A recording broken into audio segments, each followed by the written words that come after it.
So Todd Bates and the Oklahoma Sooners, they're doing it again. They're going out and offering a 2026 defensive lineman that I think a lot of you guys actually need to pay attention to here in this video, and you probably need to pay attention to throughout the recruitment. I think this is one Oklahoma could have a really good shot at. When you look at the numbers, you watch the film, guys, this kid, I think he has a really high ceiling. He could be special. We're going to dive into it. Before we do that, though, I need to hear from y'all. So join the discussion and give me one word that you guys would use to describe this kid, either through his film or through the numbers that I'm giving y'all. If you have not already and you guys are new to the channel, thank you for pulling up. Make sure you hit that like and hit the subscribe button. It helps us out. We're trying to get to 13,000 subscribers before next Friday, before kickoff of OU versus Temple. If you're going to be there, let me know. I'd love to meet up with you guys. I might or might not have some t-shirts with me. Still working on getting those made up. So just give me a heads up if you're going to be there. But today we got to talk about a 4-star defensive lineman that he recently just got an offer from Oklahoma, and that's going to be James Johnson. James Johnson is a 6'2", 260-pound kid out of North Myers, Florida. He has a total of 19 offers. And remember, I tell you all the time, offers tell you the story of how good a kid actually is. What schools are pursuing the kid tells you how talented that kid is at that position. Because you can have a wide receiver, that's great, but if you don't have schools like Oklahoma or Ohio State or Texas or Alabama recruiting you, and you have schools like Louisiana Monroe pursuing you, that tells you as a wide receiver, he has not caught the attention of the most elite recruiters in college football. When you look at the recruiters that are going after James Johnson, you see Gerald Chapman at Florida, you see Auburn, you see Michigan, you see Miami, right? You see some of these schools you look for when you look for trench players. And he's got 19 offers. Obviously, the 2020 select cycle really has not kicked off yet. You've only started to see schools early offer these kids to try to get in early. You never know. Alabama, Georgia, Oregon, they could come knocking as well. But James Johnson is ranked the number 196 player according to 247, the number 22 defensive lineman in this class. And I actually think this defensive line class here in 26 is going to be a pretty deep class. I think it's one that you're going to see Oklahoma potentially probably go after 4 or 5 guys, but we'll get to that here in a second. One of the things that I really want you guys to notice when you're watching James Johnson's film, I asked you guys about him and his film to give me one word in the Discord. And some of you guys showed up. We talked about potential. We talked about explosiveness, right? And one of the things you're going to notice here in his film, and I know I just totally cut it off on that first play, which is one of the best plays, totally blowing up the quarterback. One of the things that I really want you guys to note when you're watching his film, he's constantly moving people on the line of scrimmage, winning with strength and power.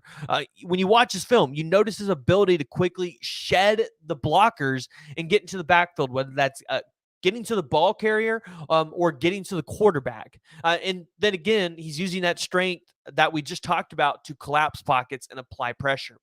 When you looked at the numbers from last season, where he started 8 games on varsity, 51 total tackles, 24 solo tackles, 13 tackles for loss, 7 sacks, and 13 QB hurries. I always tell you, the QB hurry stat is one that I think a lot of people, they overlook because, it's not getting home to the quarterback, creating a tackle for a loss. Those are the numbers that really catch people's eye.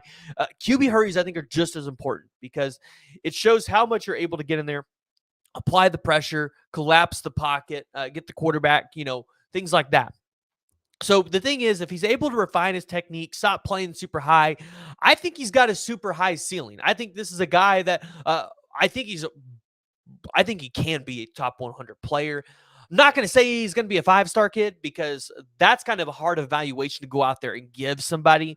But a top 100 player, I don't think is out of the realm of possibility here.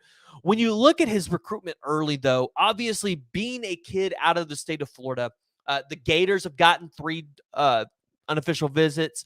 The University of South Florida's gotten one. Miami's gotten one. Louisville, Syracuse, UCF. So obviously a lot of those kids on the Eastern Seaboard, I think he's even taken an unofficial to Florida State. They've all gotten those visits. The question is, where does Oklahoma play in all this? Well, we know that the 2025 cycle is pretty much wrapped up for Oklahoma. They're going to go after a few more guys.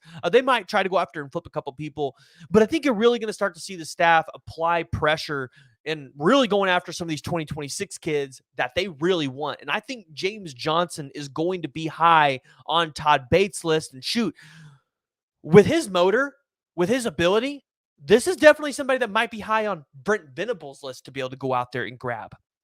So you look at James Johnson. If Todd Bates can get in there early, we know how good he is at developing relationships and really turning a kid like this into a really good college football defensive lineman. This is what Todd Bates has done his entire career. He is an elite recruiter, but he's an elite developer of talent.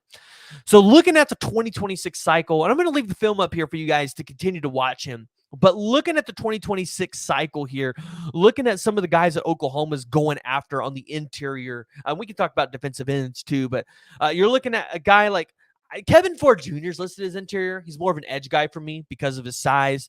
But James Carrington, a 6'2", 270-pound defensive lineman out of Bishop Gorman, that's one that Oklahoma, they're in early on. They're getting him here for the Tennessee game. You're excited to see where that goes. Toma Huni Topoi out of Modern Day. We know Oklahoma is going to want to recruit that school well. They just recently got Marcus Harris out of that school. So we'll see what Oklahoma can do there. You got Taj Overton in your own state at 6'3", 275. Taj Overton's going to be an intriguing prospect. Deuce Gerald's out of Collins Hill in Swanee, Georgia. Yes. That's one that everybody is super excited about to get on campus here in the Tennessee game. Darius McKinley, if that name sounds familiar, it's because it's the younger brother of Dominic McKinley. He's at 6'2", 245. Preston Carey out of IMG Academy, teammates with David Stone and Jaden Jackson, only a 3-star. But listen, Jaden Jackson was 3-star at IMG Academy too. And the interesting thing about that school is they go up against college-ready players all the time. So usually they're a little bit more fine-tuned, refined. You know what you're getting. I'm not going to say a home run hit, but they're a guy that when you get them on campus, you know what they can do. So, guys, that's going to be it for today. James Johnson gets the offer from Oklahoma. So jump in the comments below. Let me know what you guys think. One word to describe him based on his film. If you guys are new to the channel, you haven't already, and you've made it this far, make sure you guys hit that like and you hit that subscribe button.